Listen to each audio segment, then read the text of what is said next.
lock ourselves in to some formal way of seeing things. Only the formal way of seeing is like a rock, like as a rock. A rock doesn't change. But Krishna is, what is that? Navayovana, huh? Navayovana. Navayovana means ever youthful. Always changing, ever youthful, always changing. I had the idea that, this nature, material nature, doesn't rot and decay. Why? Because it's always changing. See the tree outside? How does it keep its freshness? By always changing. Ever fresh. Yeah, they call it evergreen, or evergreen trees, right? Why does it retain its evergreenness? Because it's always changing. In science they call it anabolism, catabolism, and then metabolism. Anabolism means that the particles are decayed, then anabolism, and then catabolism means they are, no, what am I saying? Catabolism means they decay, That's right. Yes. Is it? Catabolism means Yes. they decay? Yes. Anabolism means they build up? Build up. And metabolism is that's how it's maintained. Yes. The maintenance Yes. of this building up and tearing down. Yes. You also find that in Sattva, Raja, Tama. Sattva is the maintenance. Raja is creating. Jai Dev Hari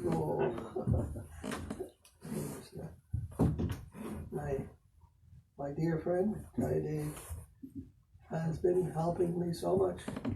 He has given everything to us to get our center started here. These pictures, our brochures, everything he's done.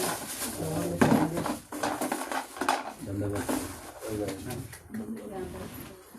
Without his help, I could not. I am feeling so much encouragement from him. Hey, and in California, Sridhar Prabhu, I don't think you met him. No, I contacted him, but he's not able to make it. Sridhar Prabhu, and then Harikota Prabhu. Oh yes, Hariguru also I contacted, but he's not. He's in another mind now. Anyhow. He also helped in building subjective evolution, I think. Yes? Subjective evolution, I think your name is there, no? Subjective evolution. Maybe another guy did. Another Jayada, that one? Maybe. Was it? Was it you? I can't remember. Okay. He's always serving and always doing so much to help in his own way, in his quiet way, in a very flower-like way, in a very gentle soul. This gentle way is always helping, unobtrusive. And I always remember his help. Anyhow, then, what was I saying about this? Ever fresh. Yes. Ever fresh. So that's going on. That process is going on. So that Navayovana means Krishna is always changing. Now, I remember, what's his name, from Sri Damodar Maharaj's group? What's his name?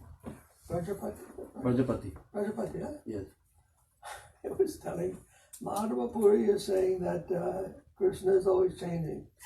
And then Sripad Maharaj said Krishna never changes. Then the good thing we're not following him because he's telling something different.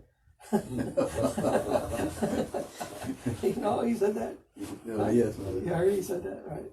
In past he told me. Madhava Puri is not a good thing we're not following him, but we're following Sripad Maharaj because Sripad Maharaj says Krishna is not changing.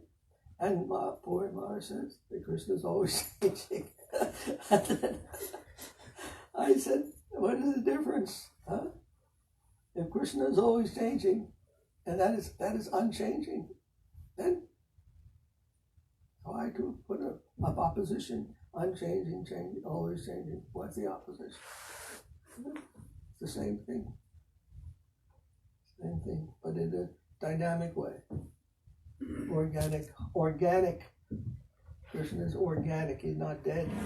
If things don't change, then we consider that not alive. We consider that dead.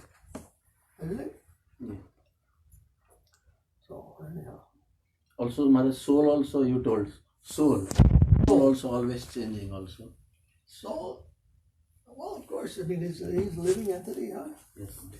It's the source of life. What is that? Sana. Sana. Hare Krishna. Hare Krishna.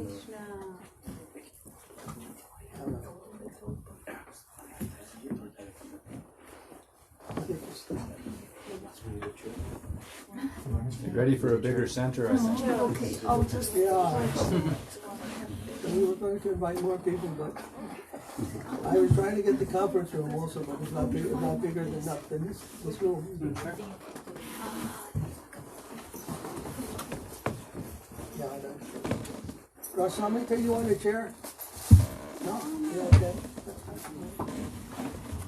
You better not to put it there. You want another? No, we better not put it there because there's no one, a couple of other guests that come.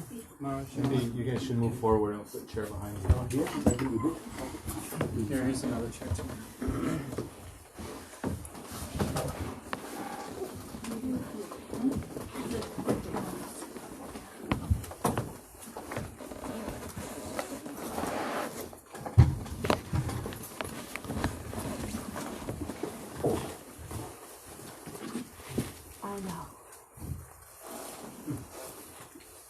I'm happy about some mercy today. The mercy of the kadamba flower. I was just thinking this is a good problem to have. Motherji, the office is saffron. Huh? Office color is saffron color. Oh. The buildings inside. Who's? Inside, building. when we enter building, The is inside saffron. of the Oh, building. this is our Singapore here.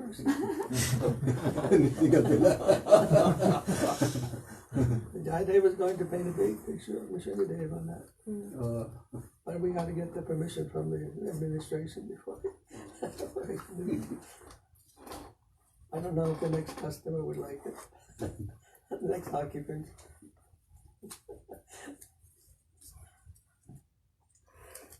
So organic. Krishna's organic. Then why? He should be unchanging. Huh? Nature is there. It's always changing. That nature, whose nature is that? What is it manifesting? Oh, whose nature is it manifesting? If it's always fresh like that. Whose nature? His own nature. Huh? His own nature. Its own nature. Whose nature? Whose own? His own nature. Huh? He said The his absolute. own The absolute. Krishna's nature. Yes. This is nature. To change like that. Always fresh.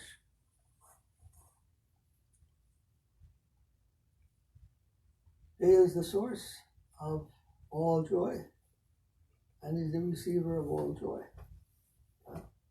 All love, all joy is coming from him. And all is going to him. He is the receiver and the giver. Both. I heard Maharaj once Hegel told, Huh? it is the labor of the negative, Labor of the negative. Who is the reality. the reality? Is the labor of the negative? Well, yes. In a sense. That how is that though? How is it that we the labor of the negative? What does that mean? Labor of the negative, do you know? No. See, then I was thinking of that actually just today and last night. Today actually I was thinking of that. You know that verse from Bhagavad Gita, it says, Bhaktivedanta yoga tapasvam. Yes, yes, ma'am. Sarvalok, do you know that one? Bhaktivedanta yoga tapasvam, Sarvaloka maheshwaram, Suridam sarvabhutanam gyapamam shantaruchati. Yes. The meaning is, I am the enjoyer of all of your sacrifices. Bhaktivedanta means I enjoy, right? Then Bhaktivedanta, yagya, the sacrifice. Tapasya, all your painful sacrificing, all your suffering for me, all the suffering we do for Krishna, Bhaktivedanta, I enjoy that. How is it possible? He is enjoying our suffering. He is enjoying our sacrifice. You understand? That is negativity. Our negativity, our suffering, our sacrifice, our service. He likes that. Bhaktivedanta. He's enjoying that. We are trying to enjoy. We're taking from him. He's feeling unhappy with that, and he's giving. We get the reaction for that when we try to enjoy. When we are the bogies. I am enjoying your suffering. Devotees love to suffer for Krishna. They love to give themselves. They have embraced the negative. They willingly, eagerly embrace whatever sacrifice they can make for the sake of Krishna and to help him in saving the living entities. That is what gives him his enjoyment. And when we try to take that enjoyment for ourselves, what are we doing? And then Krishna, I'm not enjoying that. And we feel this, we feel the reaction to that. Because it's not going toward him, coming toward us. We're not going toward our joy. We're going toward our own misery. And we're taking others into the miserable path with us. Bhaktivedanta told Diyachi Jivera Klesha. You know that? Diyachi Jivera Klesha. Amara Jivana? Sada Papiroto Nahiko Punnira. That is my theme song, That Diyachi Jivera Klesha. My business is to give misery to others because I'm thinking I am the enjoyer and others I'm helping to enjoy also. And then taking that enjoyment away from Krishna. They're not what Krishna likes. I was also reading that Bhaktivedanta Saraswati. Bhaktivedanta Saraswati Thakur. He used to, during Chaturmasya, he would chant 1 million names of Krishna during Chaturmasya. A month. And 1 month. 4 months. 1 million names each month. And he would eat by bending over and taking the food in his mouth, whatever he could eat like that, without using his hand.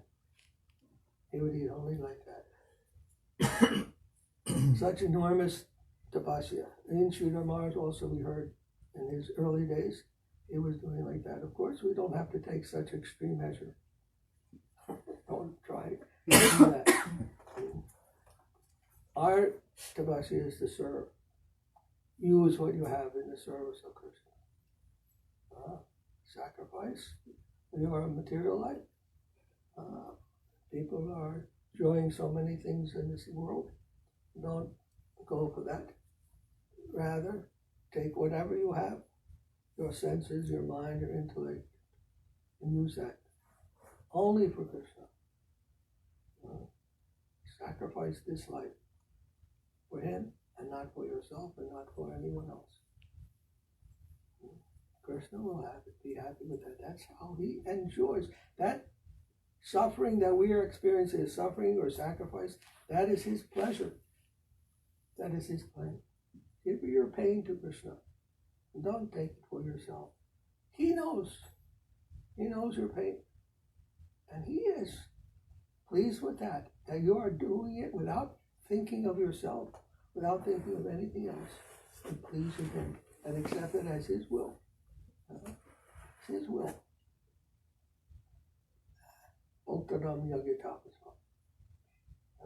So many times I've read that verse and I didn't know what it meant. Well, I understood, people are putting us fire and they're offering the goat and they're offering the cow and they're offering this and that and the other thing. No, you are he's eating you. What's eating you? Krishna. You see, Krishna is eating us. We are very happy. Take everything. I offer my whole self to you. Enjoy yourself. I'm very happy to do that. So Sri Maharaj used to tell us about the gopis when they would see some drop of perspiration on Krishna's foot. They were ready to give their life 1,000,000 times so that it would not disturb the lotus feet of Radha and Krishna. No disturbance would come to them, even if they had to give their life 1,000,000 times.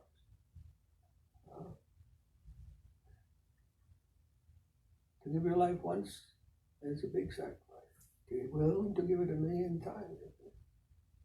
That's the standard of devotion of the gopis. Not that anyone can possibly achieve that, but the ideal is given by them in the scriptures.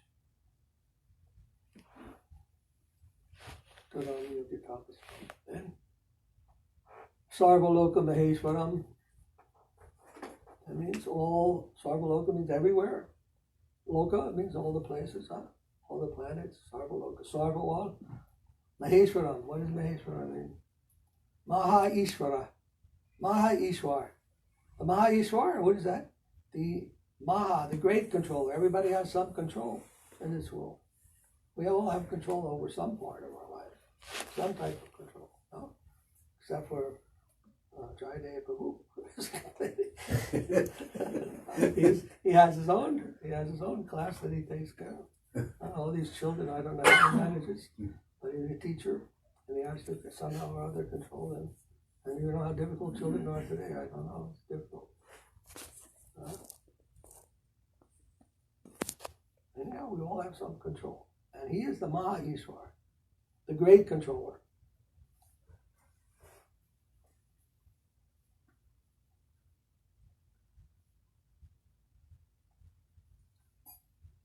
Of all the controllers, he is the supreme controller. He is the controller of all controllers. Sarvaloka Maheshwaram. And all, Ishwar also means who controls is also who owns. He is the owner of everything. So if he is the owner, then what are we? We go to the house and see so many things laid out before us. And we think, oh, I'm going to enjoy all that then. Not knowing who the owner is. And we become thief, criminals. So he is the controller. He is the owner. And therefore the controller of those things. And we have to take his permission. And we have to at least show recognition of his presence, of his ownership, and not take it for my own. So this is the enjoyer of our sacrifices. He is the owner of everything and everywhere. Suridam Sarvabhutanam. Rida. The Riddhi Surida. Within the heart. Suridam Sarvabhutanam. Of all living entities. What is that? He is the friend. I'm situated there, and everyone's heart is their friend. So who can understand? I am your friend. I am the owner, and I am the enjoyer of everything, all the sacrifices you are making. What is the result?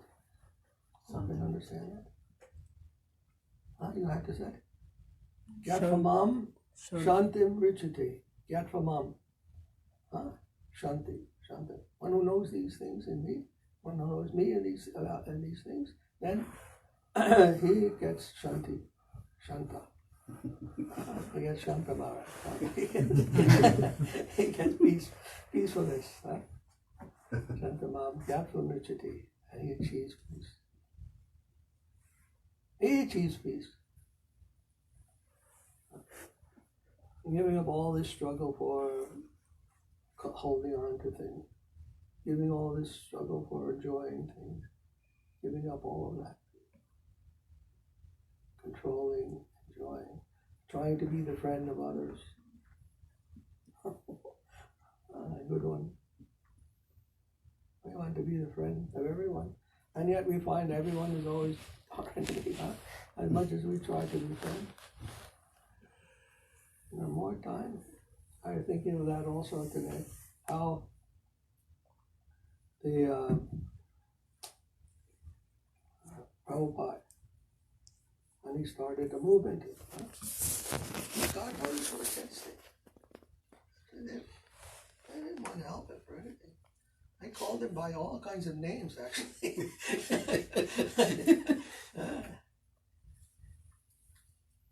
Pigs and hogs, and yes, of course, we don't know what he was thinking, but anyhow, they would not help him so much.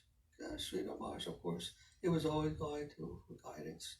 There's always this Shikshu. But then I remember when Sri Ramash also, although he was very much honored by his God brothers, they also, the major portion of them were against it, and he was against them. And he also said very bad things to them.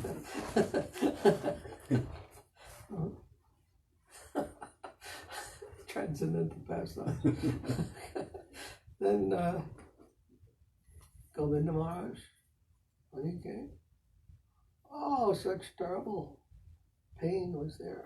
So many devotees loyal to Sridhar Maharaj. They became against. I don't know how many know the history. Understand? Very close. And then Acharya Maharaj also, same thing. And even now it's a very difficult situation. And we have to try to find some way to appease that side. And I'm praying that that can happen. And my dear Maharajas are helping. By your inspiration, Maharaj. Otherwise, we are nothing, Maharaj. It's very important. We have to, because the situation will only get worse. Anyhow, then I was remembering Cain and Abel. You know that, Cain and Abel? Bible story. From the Bible. Then, Abel was the faithful son of Adam and Eve. He was the faithful son. And that Cain came and killed him. What is the name, Maharaj? Cain and Abel. Cain and Abel, okay. Abel was the faithful son. The Lord was very pleased with his sacrifices because he had faith. And yet Cain killed him. His brother, who was not so favorable, he was jealous and he killed him. I was thinking, why would God allow the faithful to die at the hands of the unfaithful?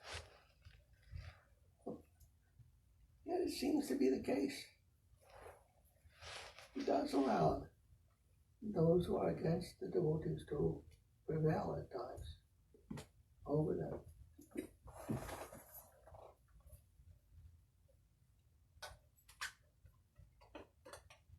That's sacrifice. That's negativity. A real devotee can handle that. He doesn't mind. He doesn't mind. It's relishable. We can understand that. Bhaktaram is his enjoyment. It's for his pleasure. Bhaktivedanta said at the purport of the Chaitanya Charitamrita, if Krishna is happy by my unhappiness, then I'm happy. Is there in Chaitanya Charitamrita, Maharaj? Huh? Is there in Chaitanya Charitamrita? His Saraswati Thakur's Commentary. commentary. Oh. He said, if Krishna is my unhappiness is Krishna's happiness, I'm very happy. You're not happy. I read somewhere, Maharaj, with regard to that Hegelian conception. With regard to Hegelian conception. You have to speak a little louder. With regard to the Hegelian conception, the master slave has some right for transformation of things, but he has no right to the fruits. But he becomes skillful in due course of time. But his position is such that master can anytime disengage him from that particular engagement. In that sense, it is death.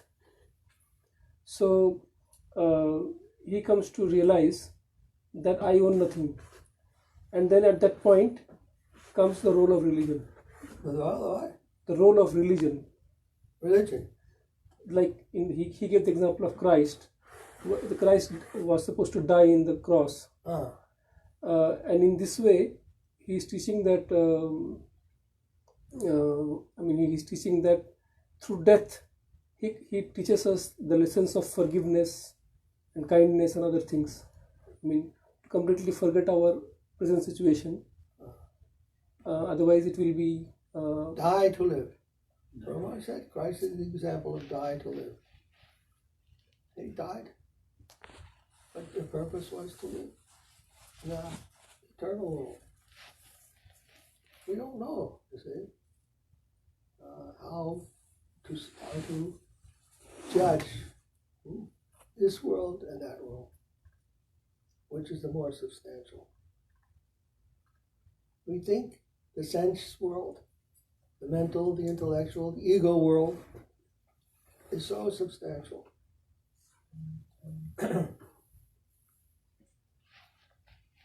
But the faithful devotee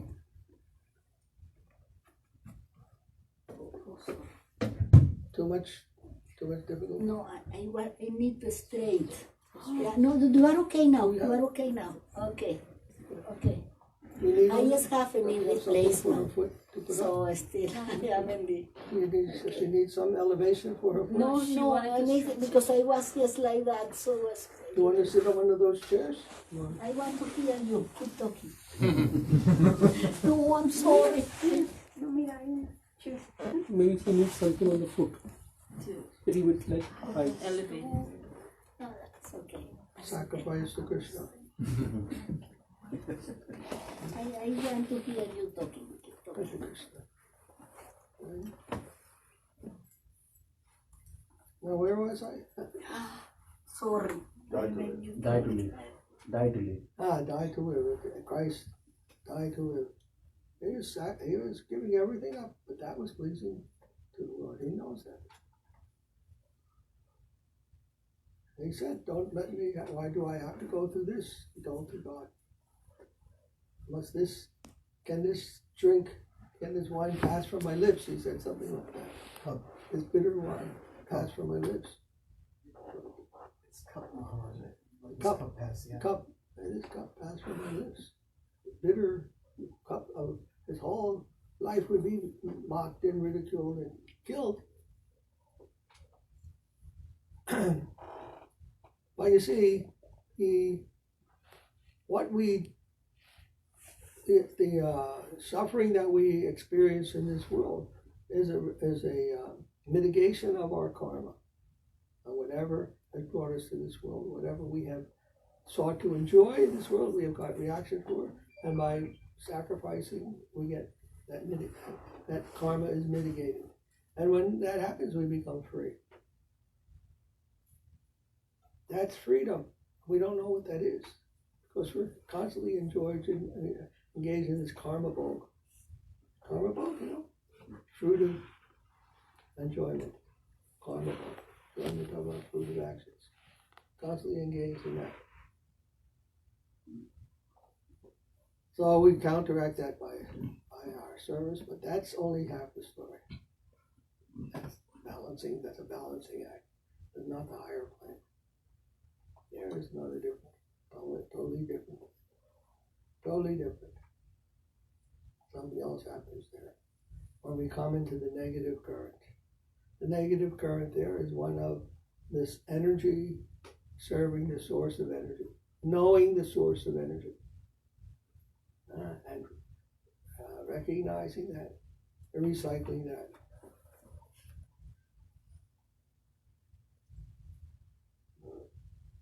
A blissful, ever expanding, ever increasing relationship of joy. This superconductivity, you heard of that? That's a superconductivity.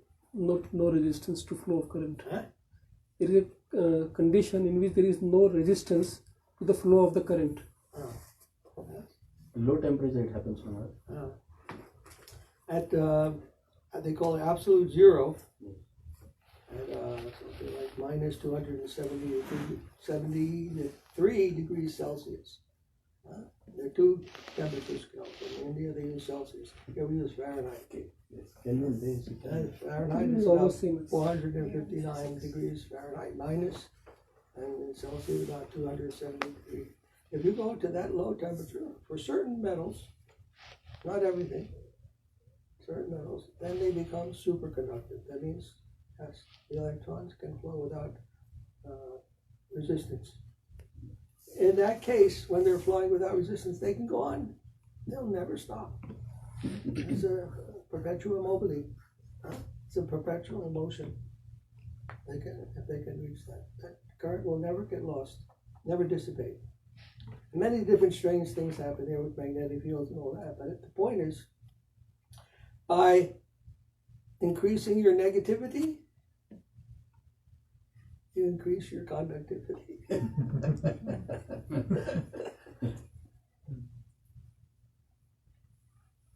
That happens by increasing your negativity in the spiritual world. The joy that is conducted through you is ever increasing. Krishna's joy is ever increasing.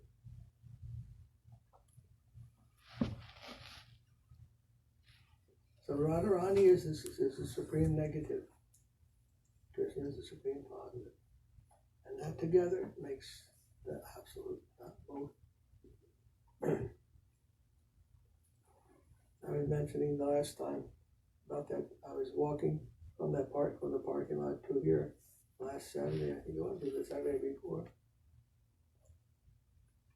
And I heard one man, and he was talking to his partner. He said to her that as soon as you say I, then it becomes negative. Something like that. You remember what I said? Yeah. I means negativity. I heard that phrase, something of I and negative. And immediately I thought, wow, who is this guy's teacher? You know, it's such a wonderful thing. It's a profound idea he's giving. Can anyone understand? What is I means negative. Because it's Well, that would be self. the true concept of I, right? Not the false concept of I. I means negative. I means when you say I,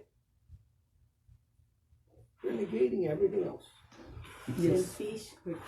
That negates you and the other, self and other. That's what sets up the whole thing. So you say I. You've negated the other. You set yourself in opposition to what is not self. It's very selfish. Huh? You say it. It's very selfish. If you say I am the best, I am this, It's becoming very selfish. Selfish. It's all you. It's yourself against what is not yourself. The other. We go self and other. Huh? You say self, then other comes in. Huh? What's that? I have a question. You brought that topic up of I and other. How do we see people? How do we see? Simon and I were talking about how I could word this question. Huh? You're familiar with Joseph Campbell, correct? You're familiar with Joseph Campbell, yes? Who? Joseph Campbell. Joseph Campbell. Joseph Joseph Campbell, yes. Yeah. It frequently comes up. I can't hear very well. Yeah, no, it's okay. This Forgive frequently comes up when I'm teaching in school or when I'm talking with Simon or I visit different places of worship. What is other? Okay, Other is no. I'm going to explain. No, I know. I understand what other means, but how do we take this? Isn't the word other negative? Should we say we instead of other? Okay, let me explain. Okay, then. So you say I, then you separate. You negate the unity that is originally there. And you separate it into I, self, and other. But it's an original unity. Okay? Now, as soon as you say other, let's say the world, aren't you there also? Yes. See. You say I and the world. But you're already there. The world is already part of you also. You're all part of the world also. So you have to really set yourself against something else. You're there too. And we.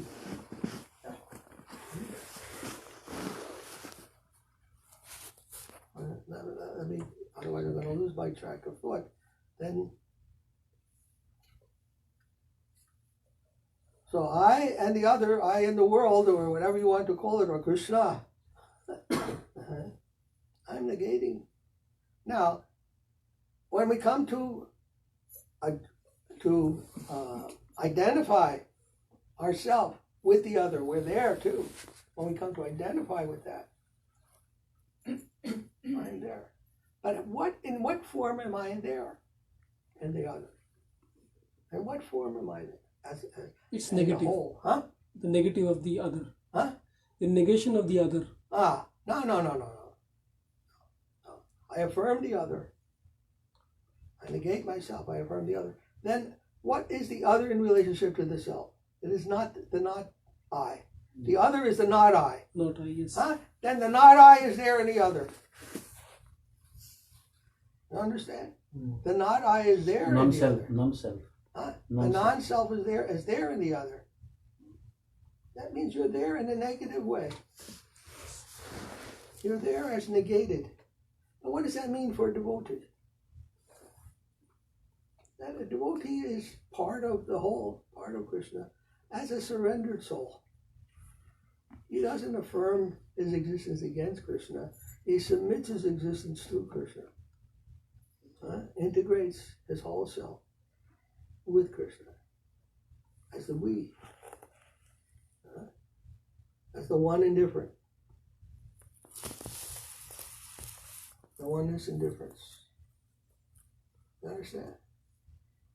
He's there in the negative form, as negated, as surrendered, as submitting to him, as sacrificing, as giving everything to him.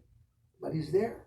Not that the Mayavadis, as the Mayavadis say, it all becomes one. The difference is maintained, but in the negative form, in surrendered form.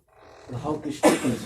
Huh? How Krishna, this is the false ego, or we can say, How to do that? how Krishna thinks about I am. Is there any non-self Krishna can think like that? Huh? Non-self, like we say I. How is Krishna's self? Yeah. How does conceive of himself? How Krishna conceives it. Krishna is both. He knows. He knows everything. So he's not fooled by that. He knows he exists simultaneously one and different. He has all knowledge. Everything is me. He tells in the Gita very clearly. I am everything and yet I'm not anything. What is that verse? I don't know. Aham sarvasya prabhu mattamai sarvam pravartate. Aham sarvasya prabhu. That one? Yeah, I'm coming from everything is coming from. But he also says somewhere that I am in everything and I am outside of. I will always remember the Nisringa prayer. The hair Nisringa, Vinaye Nisringa. I'm in your heart, and I'm in the pillar. I'm outside. I'm in and I'm outside. So many places we can explain this. I'm within, I am out. And to understand that, that's Krishna's knowledge. Veda. He knows. Everything is me, and yet I'm different from everything. And in the whole Bhagavad Gita we can read. It's very important to learn Gita and all those things. That's the basis of everything. For that that our whole Vaishnava philosophy is based on as far as the ontology and all that's concerned.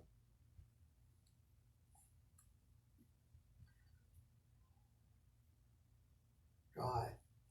Kumara, in the concept of organic whole that Guru Maharaj explained about the reality, so there, what is the vision that individual attains? Huh? What is the vision that individual attains? Who? Individual. What is the A devotee. the individual? Any individual who conceives himself means he realized he is part of organic whole. Yes. What is the vision? In a material sense. Yes, he knows that this world is only the reflection of that world. They're not attached to this, to the sensuous, to the mental, to the intellectual, to the egoic features of this world. Of this world means consciousness. I know it's this consciousness of the senses, mental, intellectual, ego. That's the reflection, the shadow. Plato told the analogy of the cave. Yes. Yeah. People were there looking on the wall.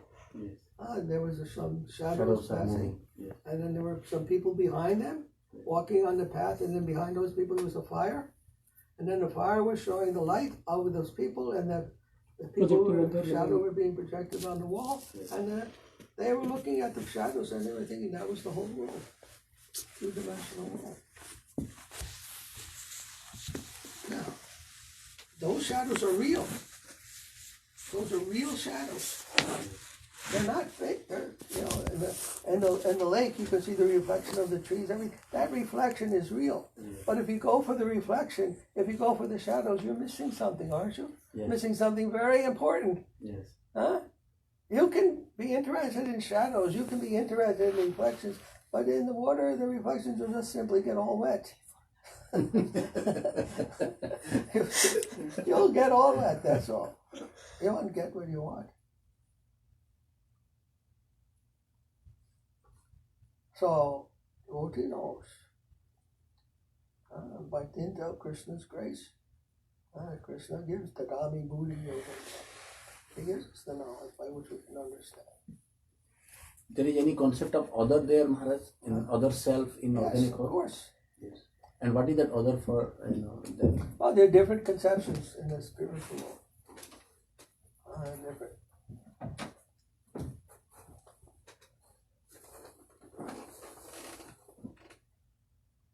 But anyhow, main point is this. Sannyasi especially has to understand the difference between this world and that world. And as scientists, we know, we can analyze. Like the eyeball, what we're seeing, is the most fleeting impression.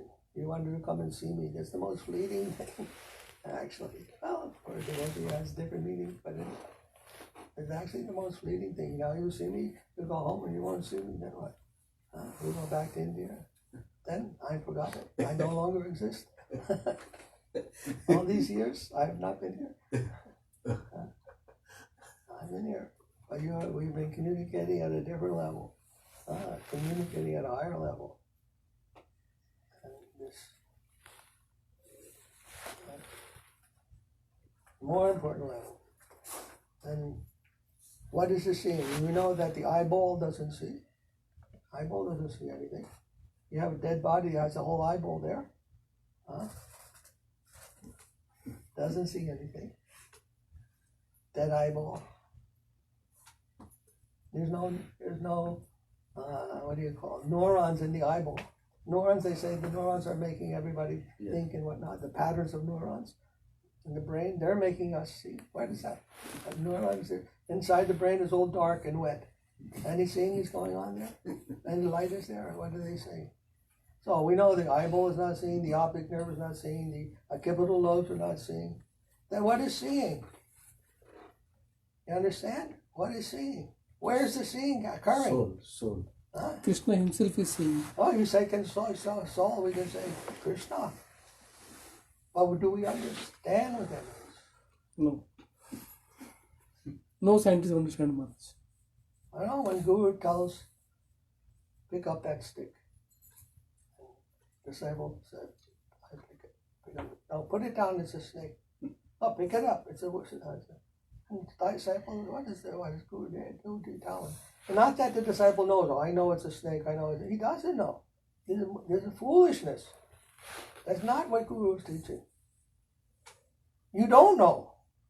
You have absolutely no idea. That's the point that Guru is teaching. You have absolutely no idea. You don't know what it means to see. One time I asked the Prabhupada, I said, Prabhupada, you mean the water that we're seeing is not real water? He said, that you don't know. This water that I'm seeing, that I'm drinking, is not real water, Prabhupada? That you don't know. Oh my God. I did not understand what he meant at that time. Now I understand a little.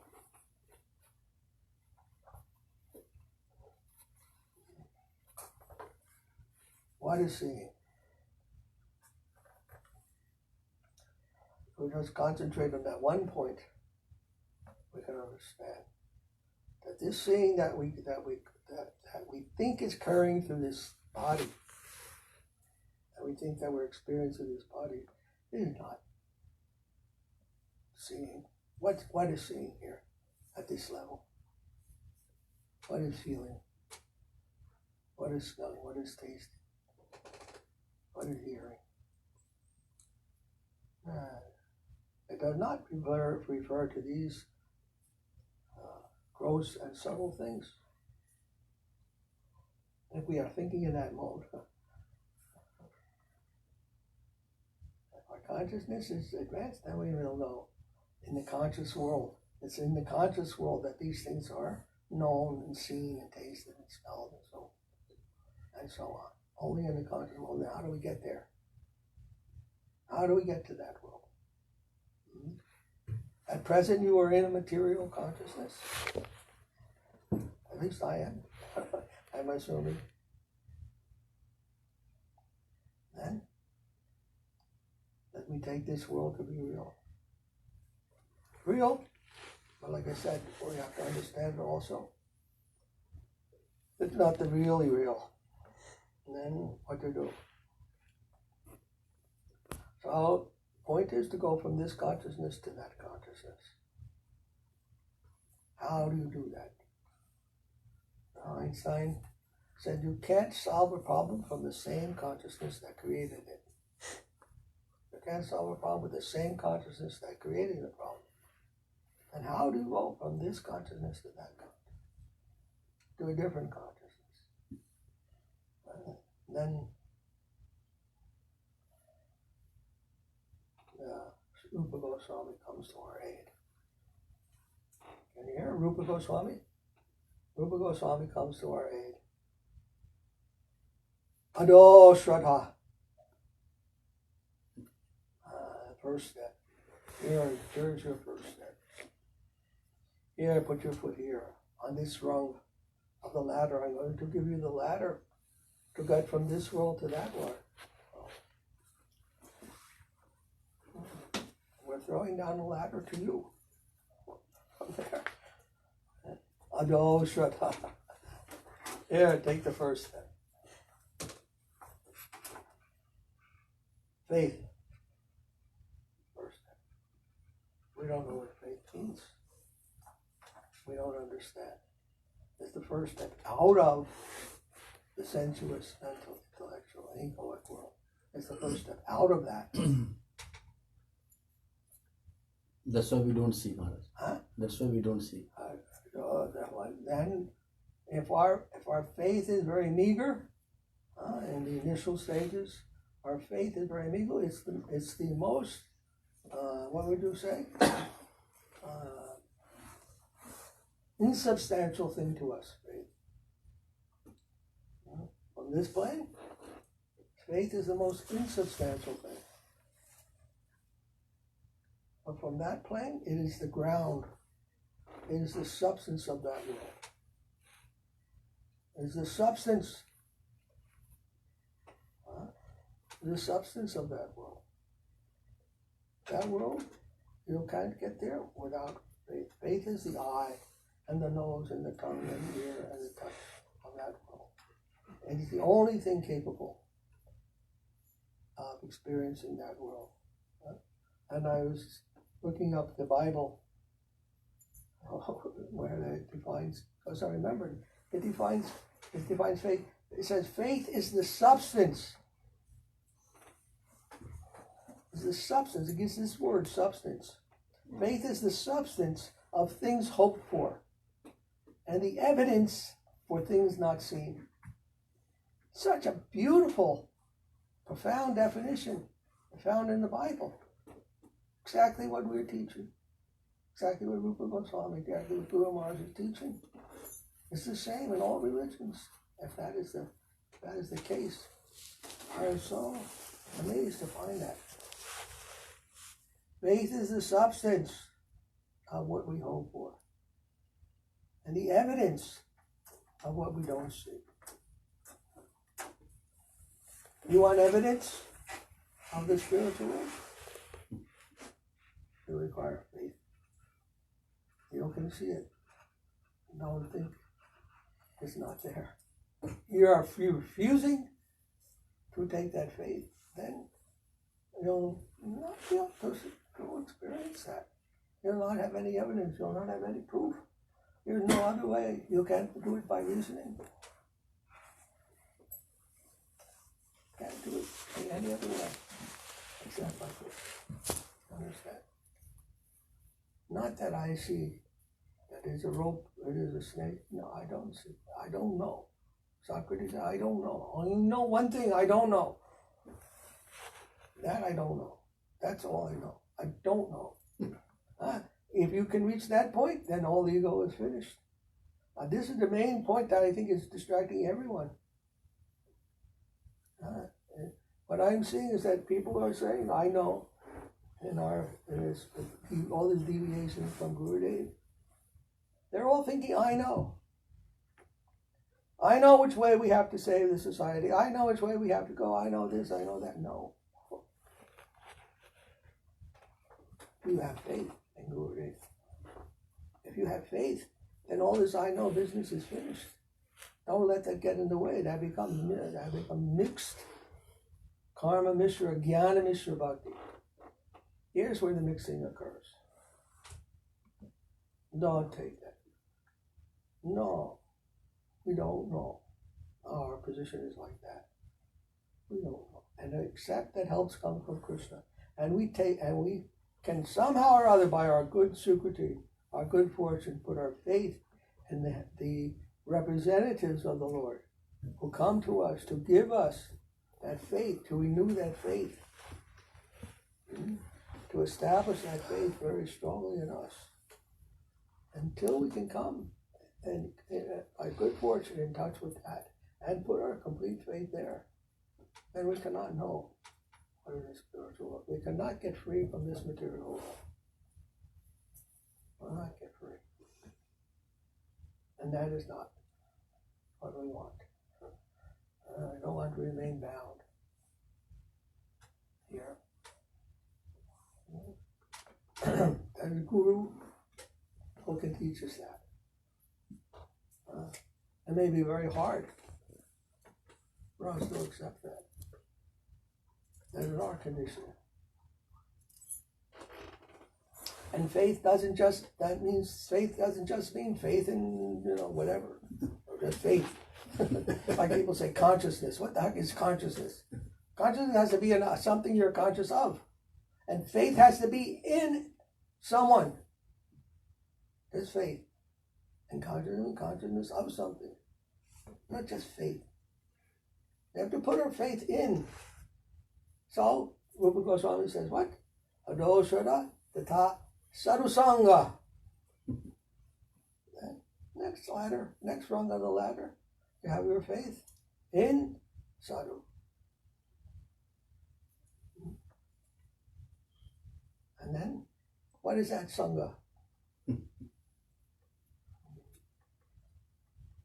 Thinking about This is the soul. teachings or the Soul, this is where the soul comes in. Sangha. Souls relate to each other in a different way than in the material world. Bodies and minds. And there the incubated and the consequences is already existing in there. All because it's based upon faith. Faith must be pure, without tinge of fault-finding, doubt, criticism. All of that has to be gone. Has to be gone in the plane of soul. The real plane of pure soul. Shuddha Sattva plane. All of that is finished. Judging and all that. There's not such thing. It's in the plane of faith. Those things are all left behind.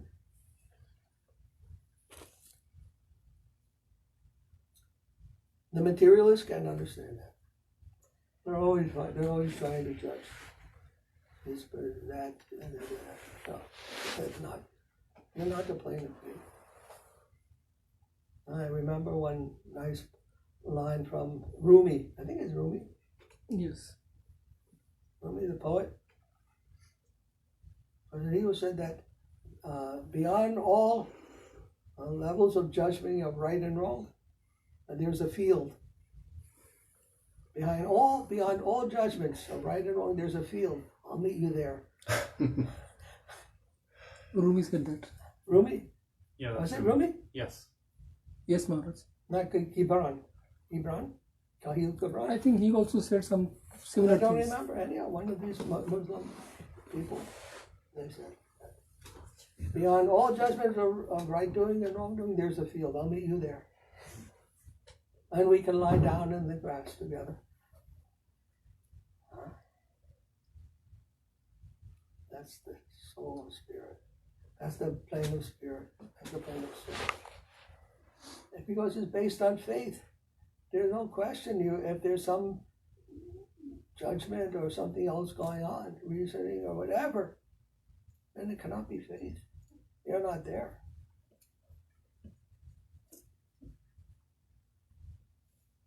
So there should be no discrimination? Huh? There should be no discrimination? No discrimination. No discrimination like that. There's other discrimination of the heart, of feeling, of rasa, but not of the mind, not of the intellect.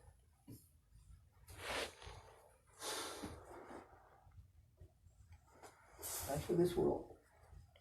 That's from the egoic plane. One has to get to the plane of faith.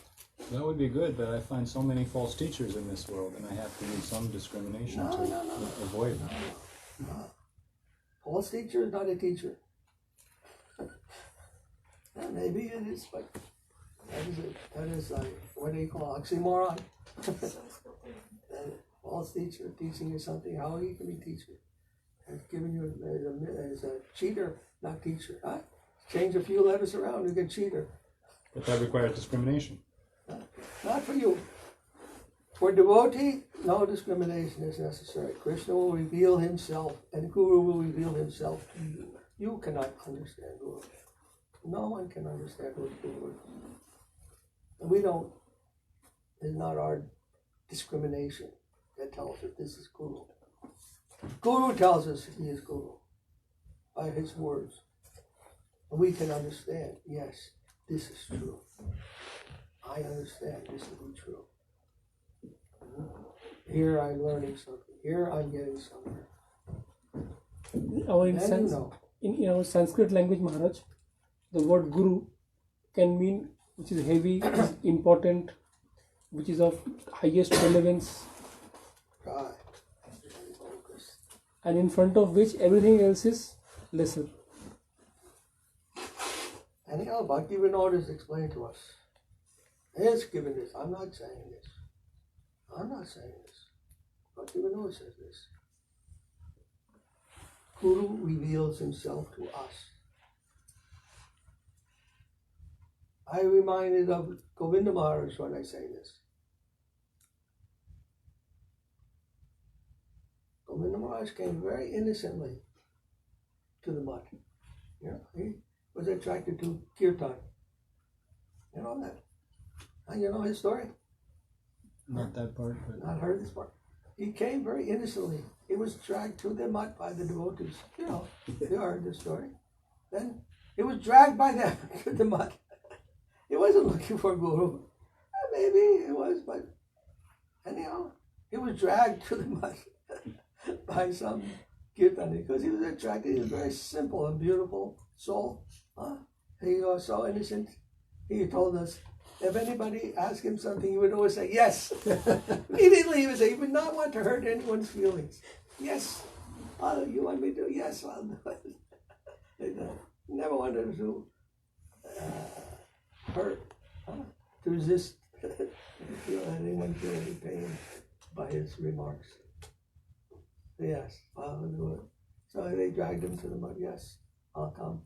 But then, and he sat down before Guru Maharaj. And Guru Maharaj told him, so then, now, can you follow what I say and not follow your own mind? And of course, Govind Maharaj said, yes.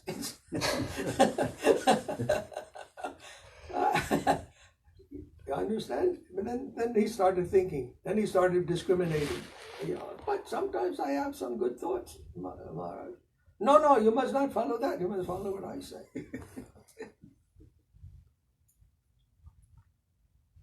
Can you do that? Here. This is the point. Here, the highest. The first step of Rupa Goswami is being shown to him. Adoshraddha.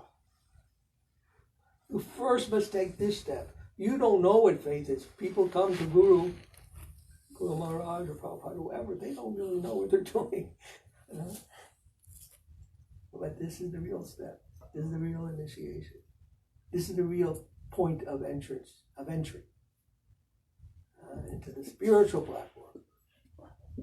Now you get out of the mental and the ego and all that stuff. You have to get out from that. With faith. Immediately you're there at that platform. Even the yogis, they can practice their whole lifetime and not reach that stage of complete elimination of the senses, mind, and everything else.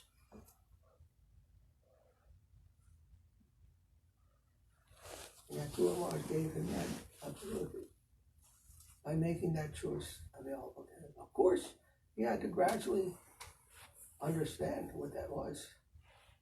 And he had to go through so many things, and Govind Maharaj gave so many nice stories about how Guru Maharaj would sometimes take him and have to shake him and beat him to make him listen, to make him stop following his own ideas and listen to what he was done. In the mercy of Guru, we can have such an affectionate teacher. That is our great fortune. But he imposes himself. You know, when Krishna and Arjuna were talking, Arjuna was thinking, Krishna's my friend, he's my brother-in-law, like we sit down together, we lay down together, we do everything together, play together, gamble together, whatever we do, joke together. He was thinking of Krishna like that. And Krishna had to chastise him. In the Bhagavad Gita, Krishna is calling him a mudha, indirectly. Avajananti ma mudha. You think that I'm just an ordinary birth like you? No, I'm not like that. Manmana bhavaman. You must become my devotee. You must surrender to me. What friend tells you like that? Krishna had to impose his guruship, his position as Guru onto Arjuna before he could understand. And he even had to prove himself by exhibiting his universal form. Didn't he? Not that Arjuna understood immediately who Krishna was. He was thinking in a very ordinary way. He's just like me. Guru teaches us who is Guru. He reveals himself to us by Krishna's will.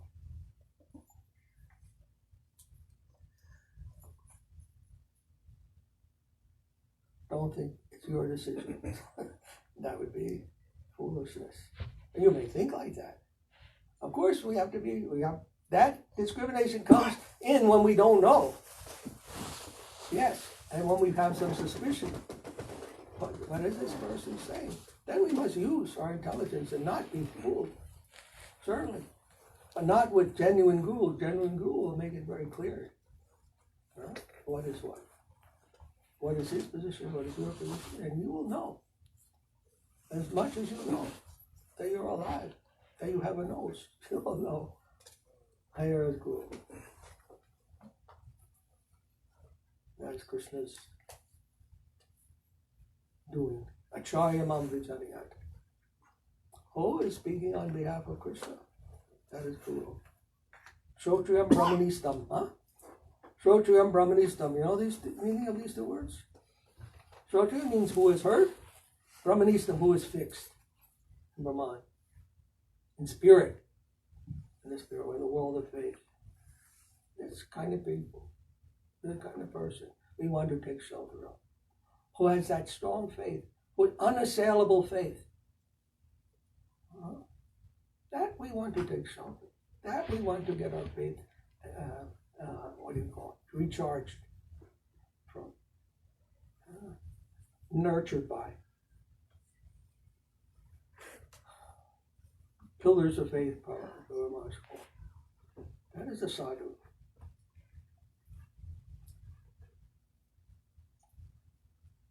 The Sadhu-Sanga you were explaining. Bhajana Kriya. We have to, from faith and association, and then anartha nivritti, and so many dirty things in us. Ego, mental speculation, this, that, the other thing. Fault finding, criticism, judgment. We will learn how to get free from all of that and come to the plane of faith. And then that faith has to be very pure, like I said, because there the relationship is based upon faith. Freely giving yourself to the other. Freely giving.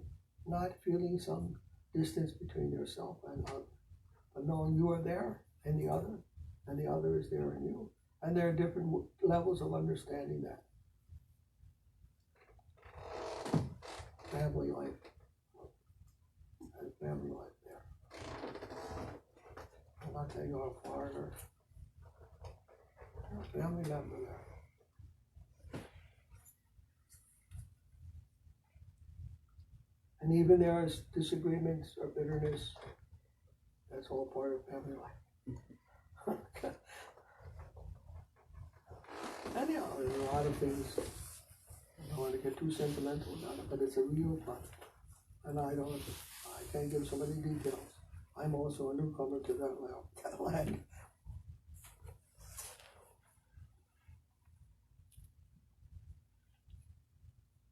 And my friends, all of my friends, helping me to understand that too. You all are. Your realization, your understanding ourselves to be, to stay there, to go there. Your willingness to understand that place. And also reinforces my ability to say, to talk about that. To express that. So it's very important. Both, we all play a role in each other's spiritual development. But it has to begin with a common platform. And you all have that.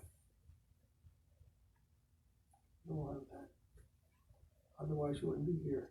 And some of my very good friends, all of you are my good friends, I consider always helping.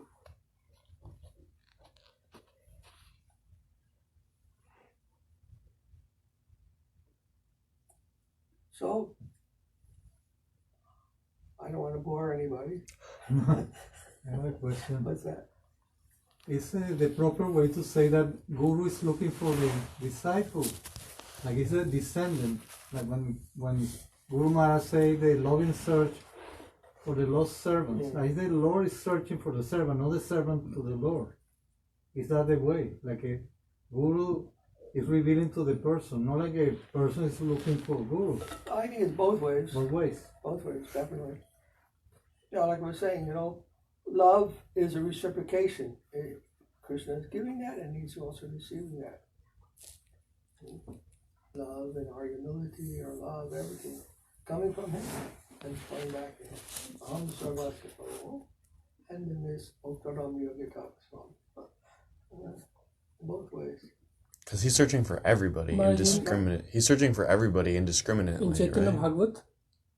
What's that? Yes, that's maybe searching indiscriminately. That's Nityananda Prabhu. Mahaprabhu is a little bit more.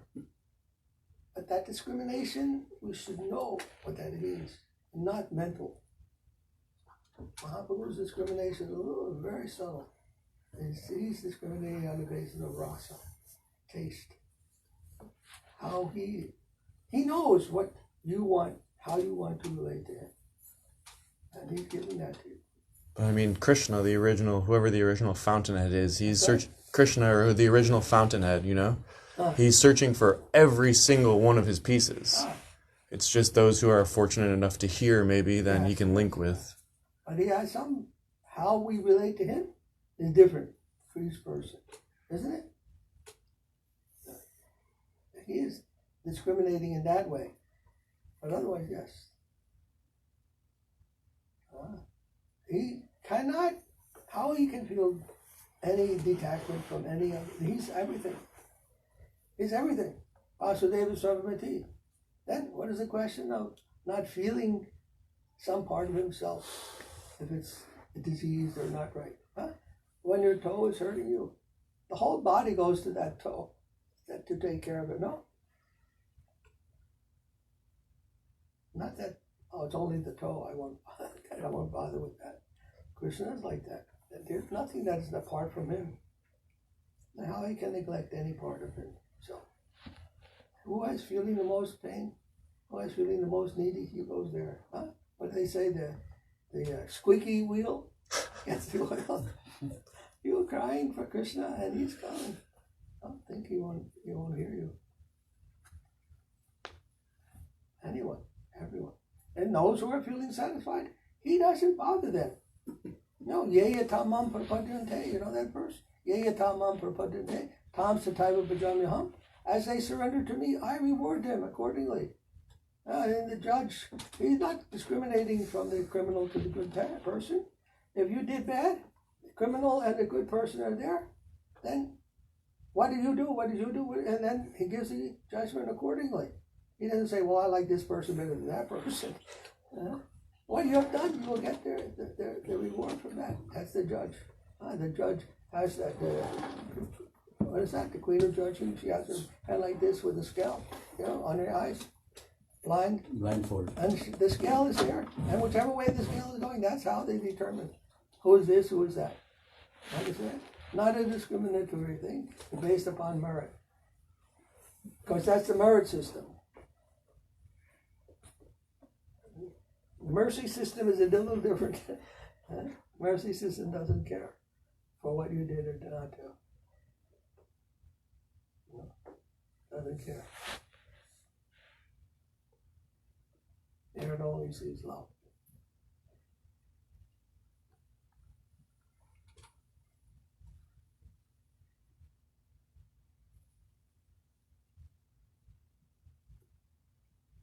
What is that?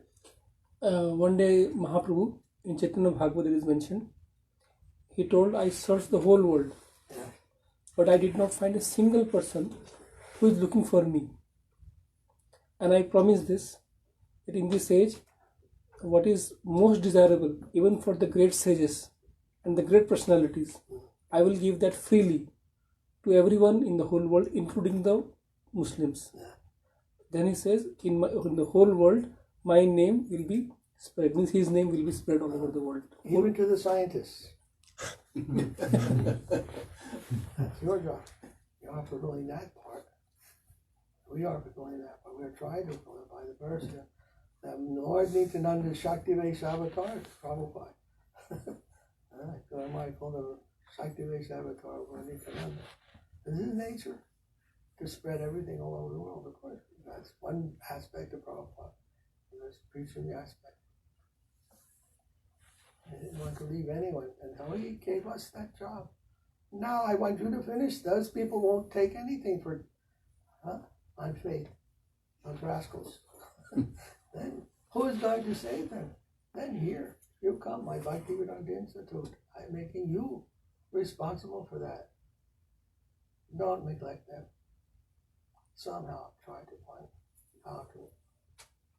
Otherwise, reason is not so important for us as faith. But we take up the burden of trying to reason with them. Very difficult burden. But anyhow, try how to make them understand.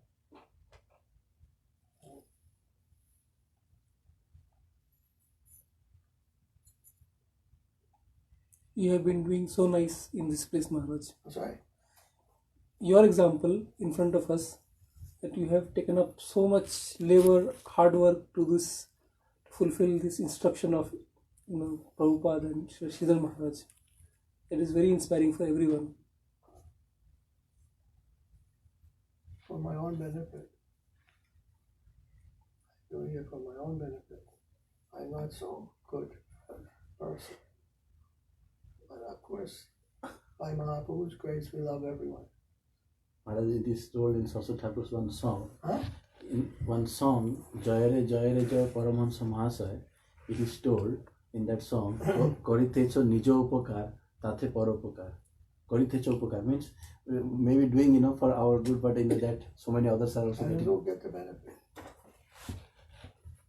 I am a scientist. That's the problem. I know that's the problem. And I'm trying to purify myself of that rational tendency. And I know this cure is faith. That's the cure for us all. This is the panacea. Everyone needs that.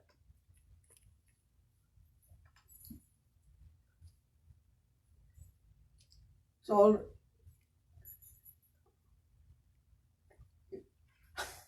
I didn't mean to be talking. I was having some program in mind.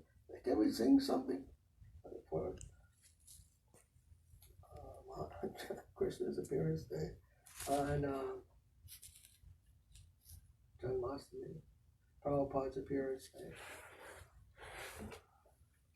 I wanted to tell you just one more story, a little short one. This number of this room is 116. You know that? Yes. And you know what that 116 means? When I came here, the first day I came here to claim this room from the main office, it was on Prabhupada's birthday. And Janmashtami. And do you know what birth it was? Janmashtami Day? No, the birth, Oh. the anniversary, what number anniversary it was when I came to get this office? 116? It's the 116th anniversary of Prabhupada's appearance. And when I came here, there was a downpour. Oh. It was raining so hard I didn't think I could come. The rain was so hard. I've never seen that much rain coming down. And I'm driving, and I'm trying to see, and there's all rain, and my winters are going like this, and I'm looking, and I'm trying to make sure that there's no cars in front of me. And I'm driving, and the thing that came to my mind was, that's the rain of Govardhan, but when Vasudeva was carrying Krishna to Vrindavan after his birth, that's the thought came to me. How Vasudeva must have been traveling to Vrindavan to bring Krishna to Vrindavan. That idea is like driving through that rainstorm. Anyhow, I came in, and this was the room he got me, and I was so happy to know that it was 116. And now I can easily tell how long we have been here on the number of Prabhupada's anniversaries. This is the 122nd anniversary of Prabhupada this year. So it means 6 years we've been here. My great self, Krishna Devi, Rasaraj Prabhu, Shamasundar Prabhu, Chayadev Prabhu, all of your grace. All of your Maharajas, Mani Maharaj, Shanta Maharaj, all these devotees I don't even hear from, but I know them. We feel very fortunate, Maharaj, to meet so many, souls who are serving so nicely and, Yeah, it's not possible to do by oneself. So Sankirtan means many have to be there. Anyhow, that's how we got started, and that's what the meaning of that number is. So. Then my son came, no? All of a sudden also. And then as soon as I got the rooms, it was clear as like nothing had ever happened. Miraculous. It was a miraculous day. I couldn't believe it. It was really miraculous. And I never thought we'd be here this long. After I struggled so much, I did not know where I was going to go another day, another year, another month. I didn't know. So before that, Huh? you didn't have any group of devotees? We had few. Just me and Krishna and Rasa and maybe some other thing, but only a handful. Still, we're only a handful. Having this many people is very unusual for us. We only had 2 or 3 or 5 or maybe. No, what I meant before you got the room. Before I got the room, I was on the Skype. I was doing everything from the internet, from the ether. You're inside. Another mysterious thing. We're going on the ethereal plane. Also, whatever preaching we are doing today is trained by, Sripad Bhaktivedanta Puri Maharaj only. Otherwise, we couldn't speak to anybody. I remember first time I wrote something and Puri Maharaj told, "Oh, you are just copying me." Then he told me, "You read about Aristotle's 4 causes." Then I read Aristotle's 4 causes. And then I was beginning to speak after that.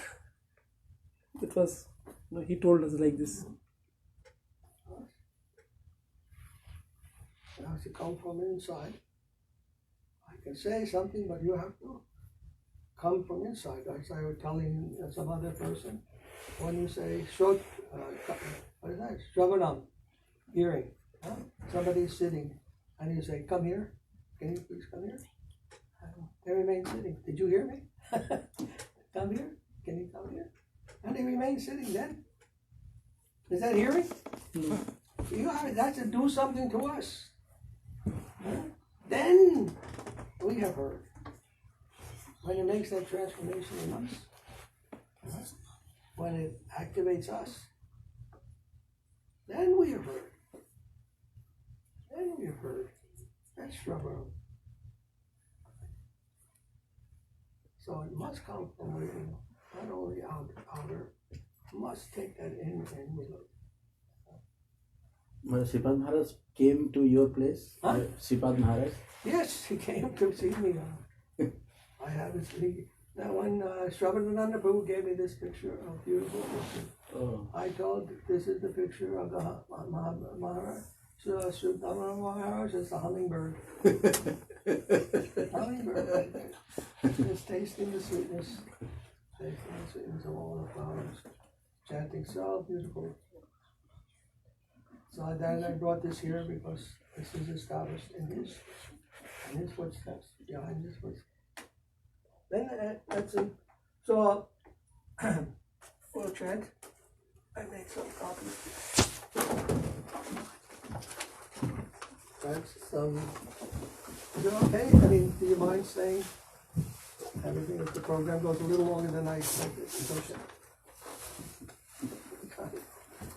We had taken Maharaj sufficient prasadam this morning.